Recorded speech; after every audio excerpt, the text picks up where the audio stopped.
Today's guest is Levi King, co-founder and CEO of Nav Technologies, a platform that simplifies business finances, allowing entrepreneurs easier access to credit. A serial entrepreneur himself, Levi learned through the experience of his 5 startups how business credit works. He now pays that wisdom forward through Nav, serving on several boards, and as a regular columnist for Inc., Entrepreneur, and Forbes. Levi, welcome to the show. Thank you. Appreciate you having me.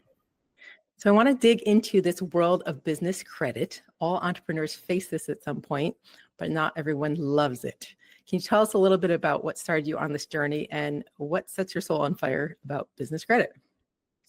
Yeah, that's a good question because I realize that's a very nerdy thing to get excited about.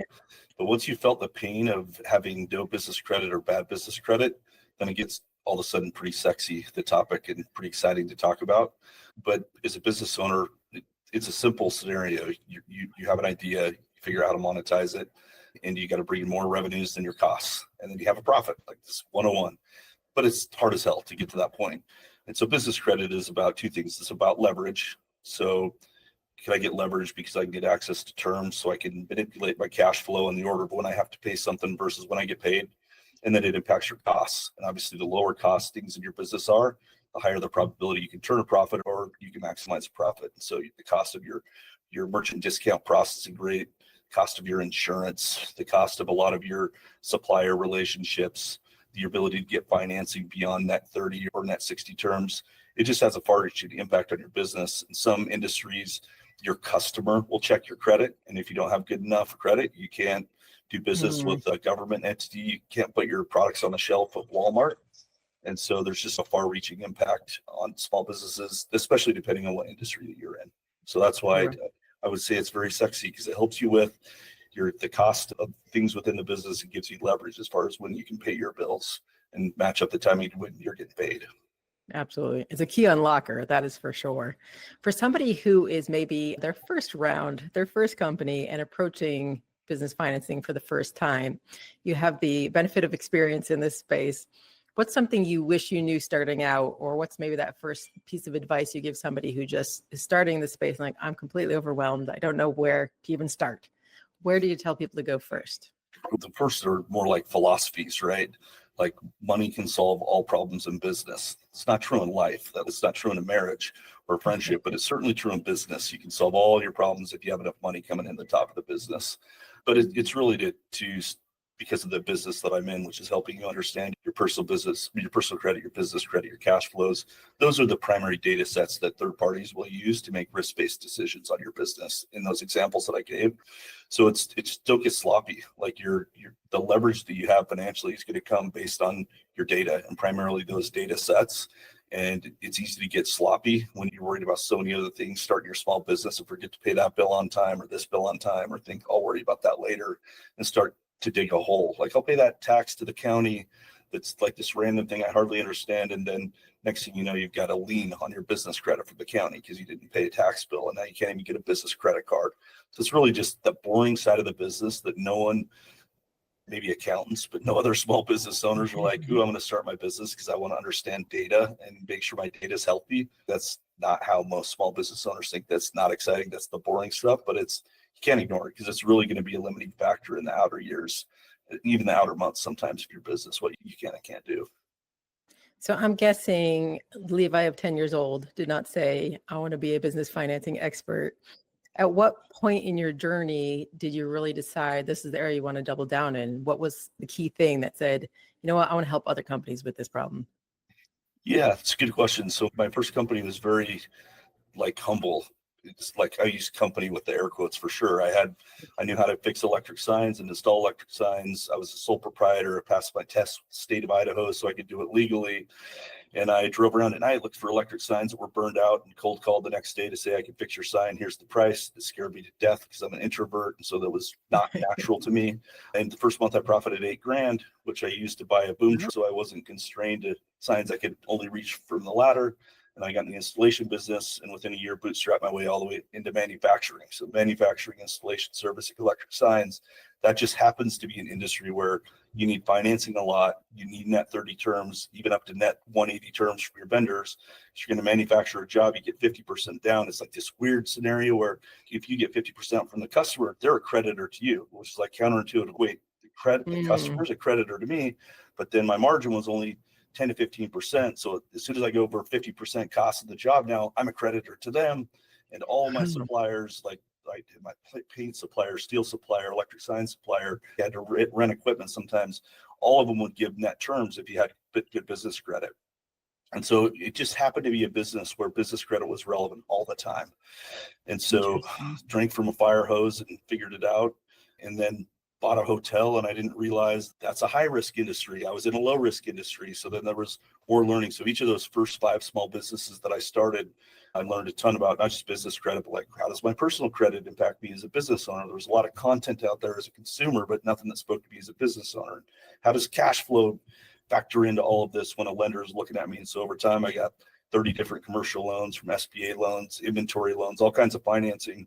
And so I figured it out, but it was different across every industry. And that journey is not normal for a small business owner. Usually if you sell your manufacturing company, you figure out what's some other widget I can manufacture, but instead I bought a hotel. It did things that were very different. So eventually I decided I wanted to get into tech, and I wanted to solve for small businesses. So I started a company called Lendio, co-founded a company called Lendio, which is a business loan brokering platform. And so we could really help them figure out right now, here's all the financing you could get access to. Because in the mid 2000s, that wasn't like easy to answer. What am I qualified for? Like online, there weren't a lot of resources, but it just drove me crazy that so many small business owners didn't understand, like, why is this all I'm qualified for? Why am I not qualified for anything? So I got inspired by Credit Karma. Me and my co-founder, we said, okay, that needs to exist, but for business owners, which is a way more complex business problem to solve than it is in consumer. Sure. That's how it all stitches together. So that was a long answer to your question, but that's went from mixing electric signs journey, to like, we got 1 million users, small business owners. We're making their life better. That's fantastic, though. I love how all those pieces weave together, because most people end up doing something they didn't necessarily set out to do. It was the learnings and the journey along the way that unlocked a new path, and then you ended up being in a field that you love. So I love that. I love the story behind that. This is also a world that I imagine things are constantly changing. There's always new regulations and restrictions. And as you are looking at the current landscape and what is coming, where are you and the company focused? What are you most excited about as far as developments or innovations in the space? Yeah, historically, we've done a pretty good job helping you understand all of your data and improve and take advantage and protect that data as it relates to getting a business credit card, getting a business loan. We have pretty much everything out there that's not predatory. If it's somebody we think is predatory, we're obviously not going to work with them. We've done really good at that for a long time. And so right now we're really doubling down on the trade credit and supplier ecosystem, which is a much more fragmented problem. So if you think of business credit cards, there's 10 cards that you should compare at most, and you're going to make a great decision. Like your local state bank will never have a card that's easier to get and better than like American Express. And so we're not going to put an inferior card in front of you, right? Business loans is more complex. There's lots of different types of loans, difficult to solve, but the trade credit ecosystem is 4 to 5 times bigger. It's $4 to $5 trillion a year extended in credit business to business versus about $1 trillion that gets lent to small businesses and loans and cards. So it's a big swing to bring order to a much more fragmented space. Your state suppliers, your local suppliers, your regional suppliers, that you can start to say, hey, should I be buying from Staples, or is there a better place to buy my office supplies that's a regional player that's closer to home? And so we're investing heavily there, and it's a big swing because it's way more difficult from and aggregate all of the supply that's out there, sort it all out, connect the dots between the data, your qualification, and who you should be talking to for terms. Should those be net 60 terms you should be asking for? Should it be net 90? So that's the big swing we're taking right now. Okay. Do you feel this landscape is really so complex now that a business owner needs a trusted advisor, needs a guide to get through this? I feel like from going from your first business where it was a more simplistic model, but then you found yourself falling into being a financier, I feel like now things are so complex. My lawyer is fond of saying either pay for something up front or you pay more afterward. Do you feel it's the same in your business? It's something that really you need to be thinking about this before you need it? For sure. Like recently, I've marveled at this question, the answer to this question that you just asked, because we're doing a ton of research in the trade credit world. And so, as I mentioned a long time ago, I was first, the customer was a creditor to me, then I flipped to be a creditor to them. I didn't realize I should be checking someone's credit to see if they're actually going to pay me once I go install that electric sign. And guess what? The franchisee of Taco Time, I learned the hard way. They had to remodel all their stores. I won the bid. I wasn't getting paid. I eventually fired him as a customer. He came crawling back. Took me years of getting older. I keep mine in my early 20s. And I realized, I wondered, like, why would he come back and pay me 100% up front? That's weird, because that's the only way I do business with him. And it was because he'd been fired by all the other electric sign companies, right? I didn't realize that till later, but I pulled his credit. And so I hadn't pulled his credit. I'm like, there's tax liens, there's collections, there's judgments. And I'm like, okay, I'm done doing business with you.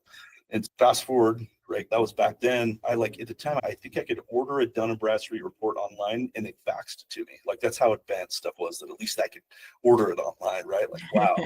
But it could be that I just got the information online and faxed over the request. I don't remember for sure, but I do remember getting the fax back. It's 30 pages. I'm like, holy crap, what am I supposed to do with this? First time I'm trying to extend credit to somebody. And so we're doing all this research. So we're now talking to companies like my electric sign company, doing a lot of customer interviews amongst our base. Like, a lot of our users are like, hey, could you help me sort out how to give credit to my customers? And we realized we could bring something unique to the space, because we could also bring them customers. Like, who amongst our base of 1 million users needs to know about you because they can do business with you? And so here we are, like, we literally 2 weeks ago, we do a customer review meeting once a month where Jen, the lady at Nav that spearheads all the customer research, like, we interview people, like, we're really getting the grind, because we're not just trying to build something like fingers crossed, hope this works. And I'm listening to these videos of small business owners that are like the sign company I had 20 plus years ago. They have the same damn problems. I'm like, this is unreal. Nothing has changed in that scenario of, like, how much should I charge up front, and am I going to be able to pay my bills? It's still the same. It blows my mind. And yeah, I think it is difficult now as it's ever been. You could argue maybe, but it's more competitive. Like, small business owners are smarter. There's more of us, right? Like, more people are aspiring to be a business owner. So maybe it's more competitive, and you still don't have the tools to help you get an edge. So we're excited to innovate in the space. So, question about Nav and the way that you operate internally. You're in a very serious business in that financing can be live or die for your customers and your clients. How do you help add joy in the journey to your own employees? I know sometimes when you're in a space that's very serious or high pressure, it's almost more important than other spaces that you have an outlet for that. So you add some levity and joy to the workplace so it doesn't feel like stress all the time. How do you craft that culture for your company? Yeah, that's a good question, and one that I don't think I've been asked. And now I'm doing, like, people on the team are going to, someone will probably listen to that. So some of it, Careful what you commit to here. Yeah, I think some of it's formal. It's like there's a cadence to it, like in our all hands. Like, we have a sense of humor. I have one. It's use dark. Like, I love to laugh. I love to prank people, and we're big on authenticity. So I always wear my T-shirt. Sometimes I use the F word.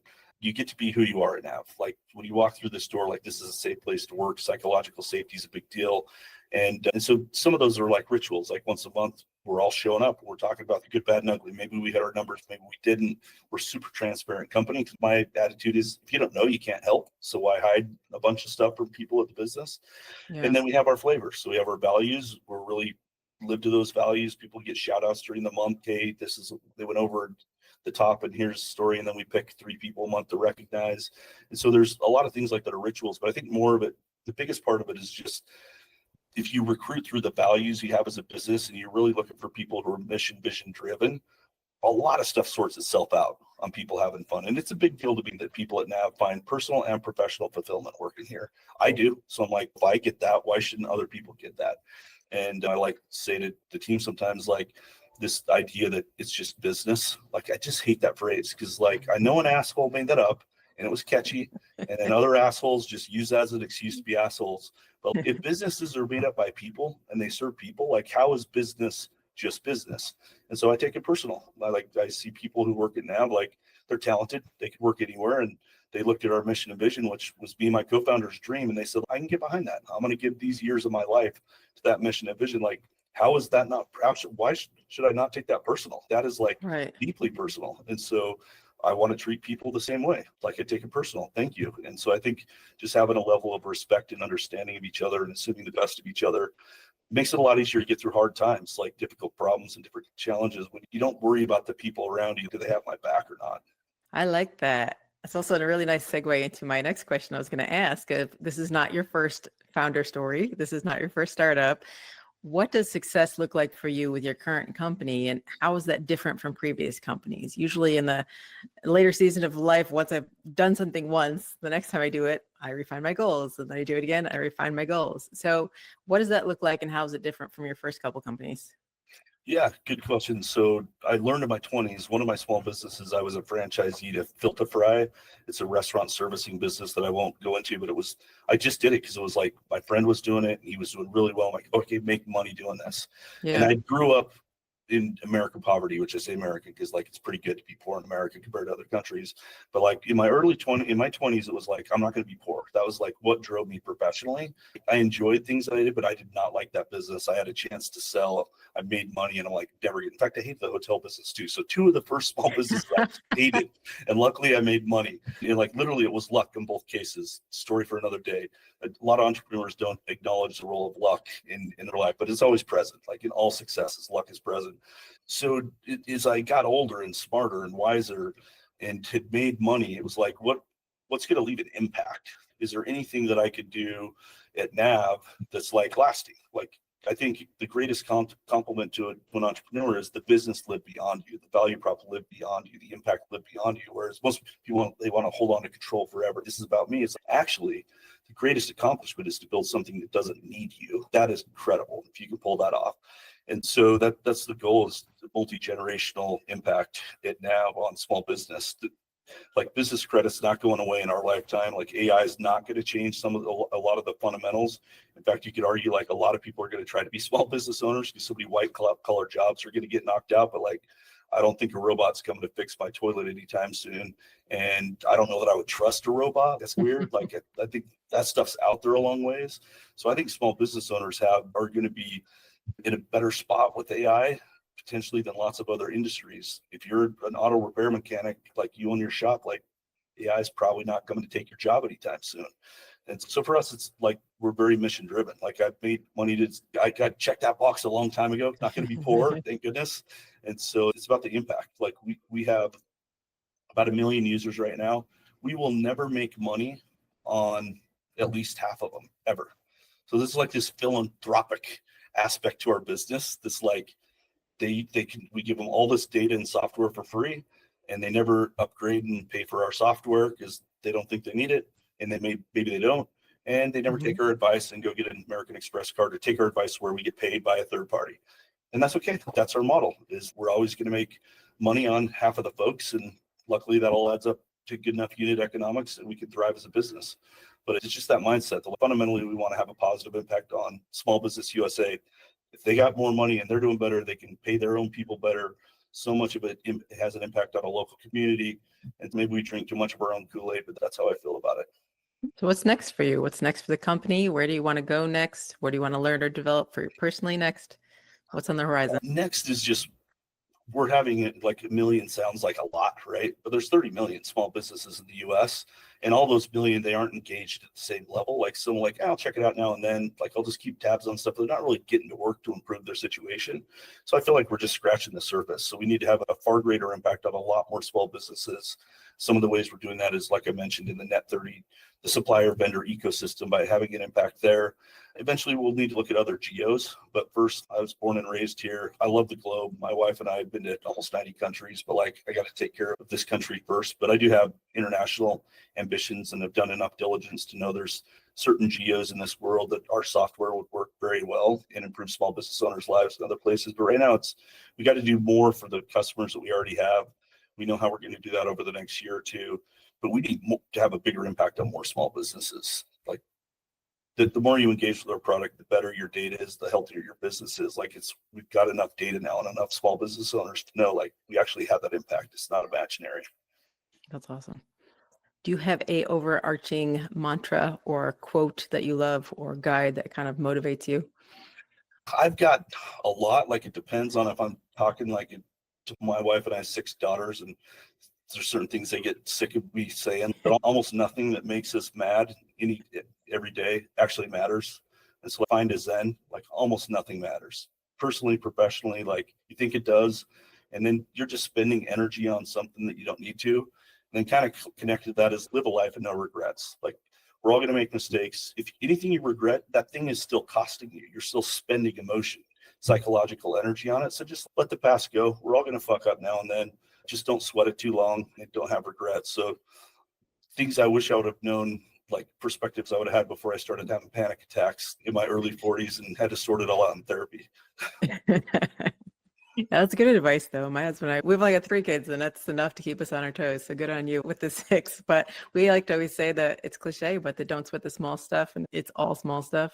Yeah, the 90% of the stuff, like you're saying, that you get caught up in every day, it's not the important stuff. So keeping that perspective in mind, I think is a great point of view. Where can people find more about you, more about Nav? They want to learn more about this industry and space. If they Google Levi King, they will most likely learn about the serial killer in Texas who really liked the media and is very hard to beat on SEO. Not today's guest. Not today's guest. If they Google Levi King Nav, you can see all the content that I've written over the years for the different publications that you mentioned.